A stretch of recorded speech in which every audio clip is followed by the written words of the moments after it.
Hello and welcome back to another episode of Pokemon Go. Today we have two huge things to cover. First of all, we're going to go straight into the news where, I still haven't done my Palkia video. That's because I haven't been able to get it out yet. We're skipping past Palkia straight into this. New Sinnoh Stone Pokemon have been released, a ton of them. There's a couple exceptions. But let's get into everything. Let's get into this. And then there's also been a huge community note that just got released a few minutes ago. Did you know that some Pokemon originally discovered in the Sinnoh region evolved from... Oh, this is just more Sinnoh stuff. Sinnoh Stone stuff. But they've name-dropped a couple of them, and there's a few more on top of that. So Licky and Tangrowth, they specifically name-drop. They also say how Cranidos and Shieldon, but not only are Cranidos and Shieldon, but also Glameow and its evolved form Perugly are available out in the wild, and so is Combi, and it can be evolved if it is a female. So they have released the gender-specific evolutions as well. So Combi can evolve into a Vespiquen if it is a female, and then also Sinnoh region Pokemon are available in eggs, such as Happiny, which is the pre-evolution of Chansey, Bonsly, which is the pre-evolution of Sudowoodo, and also Mime Jr. Mime Jr. is available. We don't know exactly how that one's worked out yet, but yeah. And then there's finally this last part, which is actually the community note that they just released like minutes ago. There are some big changes as far as raids, Pokemon trainer battles, and also new moves available to Pokemon when you evolve them or via TM. So let's go into some of the evolutions. Or actually, let's just click on a random. Actually, Sylph League. I will bring up my Sylph League Pokemon. These are Pokemon that I've kind of predetermined to kind of be useful in PvP battles, not including Boulder and Twilight Cup, which I still have a video to do on Twilight Cup as well. That is in the work. So let me just get all these guys in here. So Sylph League, Boulder, Twilight, all these guys. Combat Power. So these are various Pokemon that could be useful in PvP and have been shown to be useful. But now, if you actually click on them, you do see two different sets on here. So you do see, and this one actually works out well because they actually change. So Bullet Seed in gyms and raids is now 8 damage per tap. Bullet Seed, on the other hand, is 5. And you can also see where Leaf Blade stacks up twice in the little tap system, whereas Leaf Blade you can charge up 3 times in the bar system. So kind of interesting there. And just other random stuff you can see. Just kind of as you go through them, you can kind of see where things change. It's mostly with the fast moves. Seems like so far I haven't done too much. And then here's another thing. Magnezone has not yet been released. That is one of the few Sinnoh Stone Pokemon that is not available yet. That, and I believe also, if I can find one, Piloswine they have saved until Community Day. So you cannot evolve Piloswine, you cannot evolve Magnezone, which leads me to believe, theory, that Magnezone will probably get its own Community Day. Could be interesting. Now, let's go into evolution, or evolve, because you can see a lot of the Pokemon that you weren't able to evolve before, such as Tangela, can now be evolved. So, this is actually one of my best ones, and let's go ahead and do that. Brand new Pokedex evolution, and then we're going to go into TMs, or the new community note, which I'm actually looking at my laptop right now. But, brand new evolution here in Tangrowth, absolute monster. I believe it is one of the best grass-type Pokemon to use in gyms and raids. PvP we don't know yet. But, yeah, very cool. And it got the moveset of Vine Whip and Ancient Power. Now, again, a lot of these new movesets will include things for type matchups, coverage for specifically like for PvP, for raids. But we're going to go ahead and head over to Pokemon Go website. Not even GoHub, not even Sylph Road, the actual website. Here we go. Community note rebalancing and raids and trainer battles, and of course this other one, which is all about what I just went over, pretty much all the same stuff as in the in-game notes. So we're going to go ahead into the updates. go into this. Now, these community notes are actually really cool. They've always been very informative because they kind of show like what Niantic is thinking behind what actions they actually do in the game. So, here we go. In our previous community note, we outlined some changes that Pokemon Go. They are referring to the last time when they did the CP rework, when they made attack so much more powerful. So they're referring to that in here, and they basically noticed, hey, people are soloing more and more raids. That's the opposite of the community that we're trying to form with Pokemon Go. So they've beefed up raid bosses. So for the raid battle, changes the featured Pokemon, so the raid boss, will now have an HP increase, so that to offset the increases in attack that they made before. So like how it went from Tyranitar only being able to duo at the best for the past like month and a half. You've been able to solo T-Tar under the correct conditions if you had the right Pokemon, with the right movesets, etc. But they have said, nope, we want people to at least duo. So, yeah, they did that. So they go over that, and then now they go into specific stuff. They also, mentioned briefly about trainer battles and getting new moves, and then they go actually deep into specific detail, which I freaking love. Now then, for the raid battle rework, if you want to read this, you can. I'm just going to kind of go over it. So, basically, what they've done here is a previous change to the super effective damage multiplier has allowed single trainers to win raid battles alone, solo raid challenges. Even though this was not the original intent. Yeah, we kind of knew that. The change will increase, so this change will now increase raid health for the featured Pokemon, the raid boss, in Tier 3, Tier 4, and Tier 5 raid battles. So basically, Tier 3 battles will now be more of a challenge. They're not going to be so much guaranteed, probably, as far as solo play goes. Tier 4 is probably now going to be back up into the at least duo. Tier 5 will probably now be at least trio. Now, this has all been done like just today, in the past like couple hours. I think this went live. I was currently working when this actually went live, so I just got home and found out about all this. So tomorrow is when this will actually be in effect for most people in our area. So you'll probably see where your Pokemon are not going to be doing as much damage, or at least won't seem to be doing as much damage. You might be taking more hits, and you won't be able to duo or trio Pokemon that you were able to duo or trio before. You probably need one extra person for every raid above Tier 3. Tier 3 is probably still soloable in my opinion, but that's just early guesses. Now, the other cool thing about the raid battle rework is players will receive increased Stardust.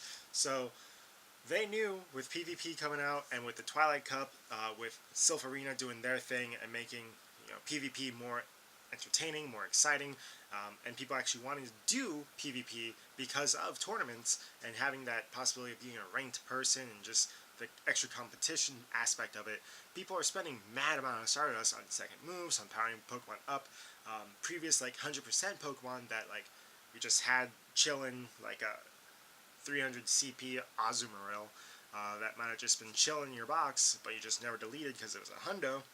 Now you're actually trying to power that thing up to like 1500 or as close to 1500 as possible. So you're spending Stardust, you're unlocking new moves for PvP because of the Sylph Arena. So now they're like, you know what, let's throw some more Stardust your way. So we don't know how much it is yet, but increase Stardust. Yay. Trainer Battle Rework. This is kind of interesting. The following trainer battle moves will receive damage changes. So like we went over just before, you saw how some Pokemon, the movesets were like different. This is kind of like going over more. So we don't know exactly if these are buffed, if they're nerfed, what have you. But Fast Attacks, Waterfall, Smackdown, Shadow Claw, Razor Leaf, Confusion, Frost Breath, and Ice Shard have been changed. Interesting. They specifically note, however, that Shadow Claw had an energy increase. So, cool, I guess. I don't know. I've never delved this deeply into it, but that's also because normally Niantic doesn't do this. They don't say exactly what moves are getting changes. They're just like, hey, we're doing this. Figure it out on your own. But now they're actually doing it. And they've even given like standardizations and whatnot. Let's go into charge attacks though. Body Slam, Iron Head, Dazzling Gleam, and Psyshock have had some changes in damage. For standardization, the damage from Ice Beam will now serve as a new baseline for Thunderbolt and Flamethrower. So now Thunderbolt, Flamethrower, and Ice Beam will all be the same in damage. However, it's all going to be basically the same damage and same energy as Ice Beam.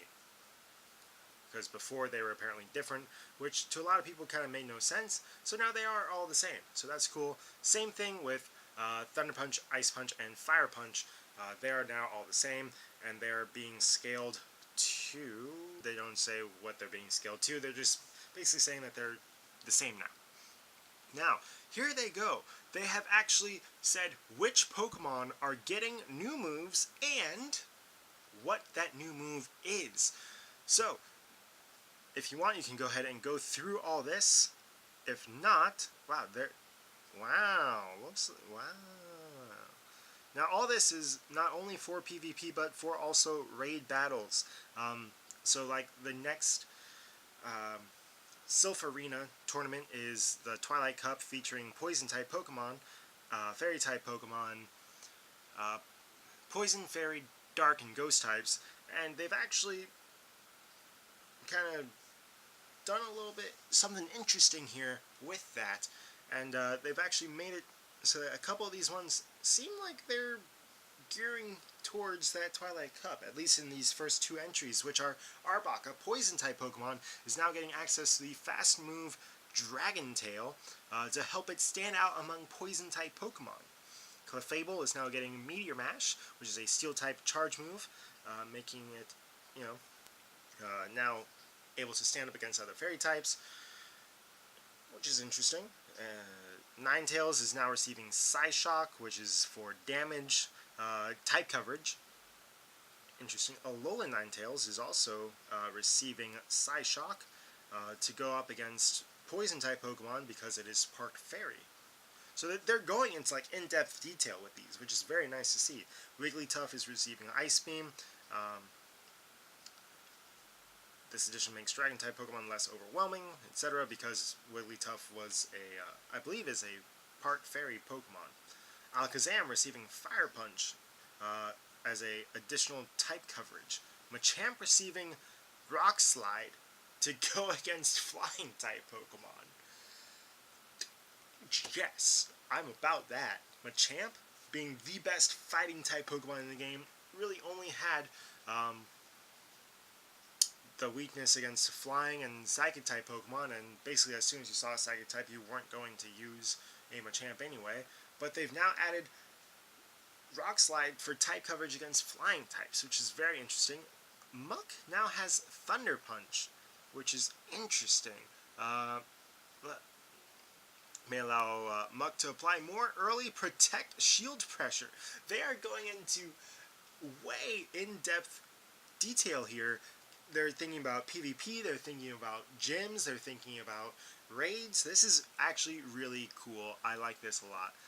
Alolan Muck now gets a better Dark-type fast move in Snarl, which makes it able to, look at, against Giratina, why would you be using a Muck against Giratina? That is because Giratina shows up in PvP way too much. Weezing now gets Thunderbolt, which is interesting. It is a type coverage, basically. Also to stand out amongst Poison-type Pokemon. Starmie now learns Thunder and Ice Beam, which is interesting. While Starmie doesn't have access to the strong signature moves that are reserved for Pokemon such as Blastoise, they're talking about Hydro Cannon. These moves will now make it better for type coverage. So again, it's making a lot of Pokemon look and be more usable, not only for PvP, but also now in the future for future raids, possibly for these stronger raids you might want different Pokemon. You might not have certain Pokemon if you're new to the game or if you're just coming back. So this is very interesting. Jinx now has Focus Blast as a possible charge move. It is interesting. Um, Again, this is basically just type coverage. Kabutops now gets Waterfall, which apparently it never had access to a water type move as a fast move. Now it has Waterfall, which is very cool. Interesting. So, and they're even going into like in depth, like apparent, like from their data, they've seen that Kabutops had been having difficulty against flying type attacks because it also doesn't have a rock type fast move either. I believe it only had Rock Smash, and I think, what was the other move? I don't even know, but I'm pretty sure Kabutops mostly had Rock Smash, so it had a hard time dealing with flying types because they would resist the fighting type attack. So now giving it a Waterfall, which is a fast, hard-hitting water type move, which is very cool. Aerodactyl now has Rock Slide. Aerodactyl is strong overall, but currently lacked a rock type charge move. It now has it, which is very, very cool. Snorlax can now learn Outrage, which is interesting. Snorlax in general is a powerful Pokemon with lots of utility. This addition gives trainers an incentive to have mini Snorlax, each with a specialized purpose.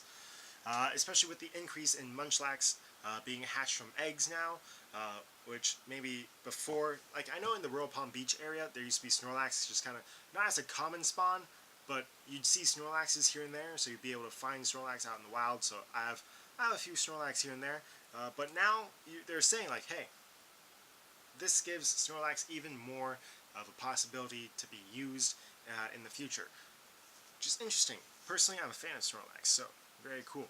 Ampharos is getting Power Gem, which I believe it is. It is a rock type move, so again, this is going to be for type coverage, which is very cool. Ursaring now gets the fast move Shadow Claw. Interesting. This ghost type fast attack will provide the normal type Ursaring an advantage in the Ultra League, where dark type Pokemon frequently make an appearance. So they're really looking at the leagues and what's being used, and they're making Pokemon that maybe didn't see so much action. Hey, look at this now. Mantine now gets Bullet Seed. Now, Mantine I've never used for anything, and I don't think this is going to change. However, Mantine is, I believe, a water and flying type Pokemon, the evolved form of Mantike, which is one of the newer Pokemon from the 7K eggs. Grass type fast attack, which is basically going to help it against other water type Pokemon. Houndoom now gets Flamethrower. Interesting. Flamethrower is a relatively fast charge attack that helps solidify Houndoom as both a strong dark type option and now a strong fire type option. Because I believe it's only fast charge fire type move before. I want to say it was Fire Blast, so this gives it a 2-bar move. Donphan now has Mud Slap. Before it did not have a fast ground type move, so it'll fit nicely in there. Miltank now has Thunderbolt and Ice Beam. Interesting. So basically this is going to help it in type coverage, especially in the Great League. Which is interesting. To fight against other typically used Pokemon such as, and they name drop the specific Pokemon that they're like, hey, this will help you out against Azumarill and Altaria. Maybe you got your butt handed to you by Azumarill every single time. Well, now you have a Miltank with Thunderbolt. Very cool. Raikou. Whoa. Legendary Pokemon are not excluded from this. Raikou now gets access to Shadow Ball. Interesting. So this is for type coverage. Entei will now get Iron Head, which is interesting to help it obviously deal against rock type Pokemon. Interesting. Very cool. Suicune now gets access to Ice Beam, which personally I like that. I have the very rare Water Hidden Power Suicune actually. So that could be interesting. Again, to unlock a new move though, you would have to spend, 100,000 Stardust and 100 Candy. But very interesting. Ho-Oh now gets access to the fast move Hidden Power, which is interesting. Ho-Oh has previously been limited to its Psychic and Steel type fast attacks, So now this does give you a very small option of maybe getting a flying or fire type attack. Ludicolo gaining Ice Beam, interesting. Chimecho. I've never seen Chimecho used at all ever, but it now has Psyshock as a charge attack. Salamence now gets access to the fast move Bite. Interesting. Luxray has been given the option of a hidden power move as well. Roserade now learns Grass Knot. Isn't that the thing that he gave Breloom during this past Hoenn event? So that's basically one of the better grass type attacks, I'm pretty sure. Let's read the notes. Grass Knot is a fairly fast charge grass type charge move that should allow Roserade to capitalize on its relative speed and apply early pressure during battle. Pressure during battle, obviously, towards PvP, but for the raiding scene, Grass Knot is actually a really good grass type 2-bar move. So before, I believe it only had access to Solar Beam as a grass type attack, so now it does get a 2-bar move for raids as well, which is very nice to see. Honchkrow now learns a Sky attack, which is basically an upgraded flying type charge move, so very cool. Drapion, the evolved form of Skorupi. Drapion now gets access to Bite. Magmortar now gets access to Psychic for, again, just type coverage. Togekiss now gets access to Flamethrower, which is an interesting move, especially to basically give it type coverage against Steel types, since it is a Fairy type Pokemon. And finally, bringing it to an end is Porygon Z now gets access to Blizzard. Again, this is basically to help it out in PvP. But wow, that was so much information. We are excited to see the teams you build with these changes, trainers. Stay tuned as we will be sharing more updates like these in the future. Good luck on the battlefield. Wow. Well, I'll be darned. That is a lot of information, my guys. Whoa, did you say... Whoa. Something was there that I've never seen before. It flashed on the screen for like a split second. Is that a Combi? Is that a Combi in my house right now? What's the weather right now? It's cloudy weather.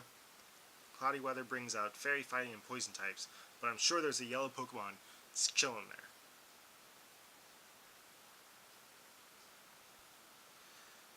I don't want to do anything right now because I'm waiting for the Combi to pop back up. It is a Combi in my house. Guys.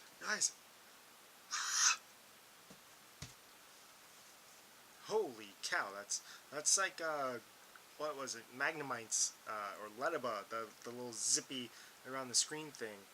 Silver Pineapple, because I want to make sure to catch it. I've heard of people, encountering only one Combi and it running away from them, so I think it might have a higher flee rate. I'm not sure about that, though. Wait for the move. Throw the Ultra Ball. This is, I believe, on the lower end of the CP realm at 111 CP. But there we go! New Pokemon randomly added to the decks. Very cool. Combi.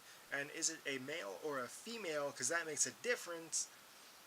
It is a female, which means we can actually evolve this into a Vespiquen if we wanted to. Praise a pretty decent HP, attack, definitely good stats, so not great, but very interesting. And you can see here, Bug Bite. Actually, you can even see a few things here as far as the new gyms and raids versus trainer battles and how the new rework actually works. So basically the way that energy works in Pokemon Go, the tapping and how you fill it up is, I believe, it's basically changes a little bit from gyms and raids over to PvP. So basically they're showing you now that this in PvP would be in PvP will be a 1-bar move, whereas in gyms and raids it'd be a 2-bar move. Interesting. It still does the same amount of damage of 90 for each hit, though. So, interesting. But brand new Pokemon added to the decks. Very cool. Shiny check now. Ooh, that'd be amazing. Speaking of shiny checks, I'm sorry. I gotta throw this up here real quick. This happened last night. I'm gonna go ahead and play this for you. This is... I caught a shiny that I never thought I was gonna catch. It should be playing right now. That's right, guys. I did it. I finally got my shiny Murkrow. Oh my gosh. Let's go. Have I finished? I hope so. Here's Combi. I'm gonna go ahead and star you because I don't want to get rid of you by accident. There we go. Bachelor. Why is it called Bachelor? Not only because I'm single, that doesn't have anything to do with it. Mainly because I was watching The Bachelor while I got this, so very cool.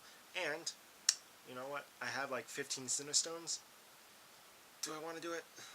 Do I want to do it? Should I do it? Leave me a comment below. Should I evolve this guy? I really want to, but we're gonna save that for a different time. But I'm feeling it, guys. I'm feeling the need to evolve something shiny, something new, something shiny. And I have just the Pokemon to do it. I believe it's from my time in Chicago during Go Fest. There it is. G4. I saved this girl specifically for evolution. Here we go. Frostlass, another brand new Pokemon added to the Dex today, and it's being added to the Dex as its shiny form. Honestly, the main difference between a regular Frostlass and a shiny Frostlass is the sash here. So, there you go. The little sash. And I think that's pretty much it, actually. So we're actually going to now go ahead and find a regular Snorunt. Which one of you is a female? 100% female. Let's go ahead and do it. 100% female. It is a ghost type Pokemon, so that means it will be qualified for the Twilight Cup if it's below 1500 CP and it's 100%. Yeah, so here we go. Like I said, the only difference between shiny Frostlass and regular Frostlass is that thing there, the sash. I'll bring out side by side. Here's 100% regular Frostlass, and here's shiny Frostlass with the only difference again being the sash. So, not the best shiny in the world, but it is a shiny nonetheless. Very excited to go ahead and have this added to the squad. Very excited, and a lot of information, a lot of new Pokemon. You've seen it here, some new Pokemon, and wow. If you did like it, go ahead and smash that thumbs up button. If you enjoyed the series, please subscribe. If you're excited for these new changes, let me know in the comment section below. What are you most excited for? Are you excited about raids being more of a challenge? Are you excited about new Pokemon, new evolutions? Or are you just excited and just in general? How's life going? Anyway, that's it. Like I said, God bless. See you for another episode of Pokemon Go.